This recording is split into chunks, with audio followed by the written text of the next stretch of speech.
Assalamu alaikum, urmattуу замандаш. Бүгүн сөз кыла турган адамыбыз салмагы сайдын ташындай оор болгон биздин Баатыр Саят Тоок Баатыр аттуу атабыз жөнүндө сүйлөшөбүз.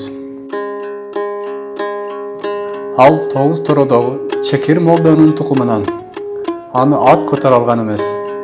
Жалал Абадка жөө барчу экен. Эч кимге зыяны жок. Даалдаган ак ниет адам болгон экен. Айылындагы кемпирлер ала кийиз, шырдак токуп берип, аларды Тоок Баатыр сүлгү кыстаргандай кийиздерди куруна кыстарып алып, базарга барчу экен. Балбан аманат оокаттарды саткан соң, кайра боек, жоолук, жибек жана башкаларды алып айылга кайткан. Bir күнү Чекир молдонун тукумунан Жамболот дегени Кара шаарга баласы менен айылчылап барса, Канкожо bir шылтоо таап, bir нече ай камап коет. Аларды кое бербеген соң, ошого Тоок Баатыр ат көтөрө албагандыктан жөө жөнөйт. 10 күн дегенде Кара шаарга жетет. Ошондо Кара шаардын сепилин дарбазасын сакчылар 10 качыр менен тарттырып зорго жапчу экен. Ал дарбазаны Тоок Баатыр колу менен өзү жалгыз эле жайма-жай түртүп ачып кирет. Камаккананы жандай басып, "Жамболот, барсыңбы?" деп кыйкырат. Анын үнүн уккан Жамболот Тоок акенин үнү экен деп таанып, "Бармын, бул жактамын" деп үн салат. Ошол кезде сепилдин кароолчулары Канкожого келишет.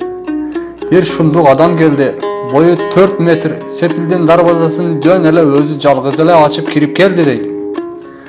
Ал жерде айта турган сөзүбүз, бою 4 метр дегенде эми ар бир нерсени чоң экендигин билдирүү максатында бир аз көбүртүп айтуу адатыбыз бар.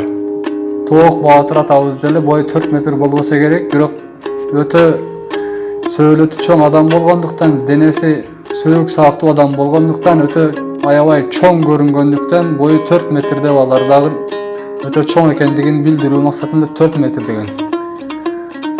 Канкожо чоочуп ишенбей эси чыгат. Аңгыча Тоок Баатыр өзү кирип келет. "Эмнеге келдиң эле?" дейт Канкожо. "Жамболот иним жок. Уккан кабарда сенин сепилиңде камалуу экен, ошону куткарганы келдим" дейт Тоок Баатыр. Анда аскерлер аны бизге бейбаштык кылганынан туткундадык дейт. "Алып кетиңиз" деп Канкожо үчөөнө ат мингизип жөнөтөт. Бирок Канкожо булар жөн адамдар эмес экен.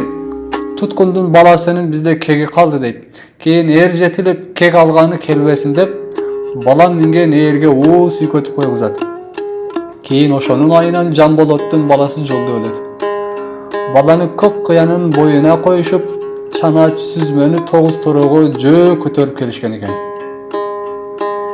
Ушундай алып аталарыбыз менен дайым сыймыктанабыз жана алардан алуучу чоң үлгү баарынан күчтүү болсо да элинен зөөкүрдүк эмес, баатырдык кылууну үйрөнөбүз.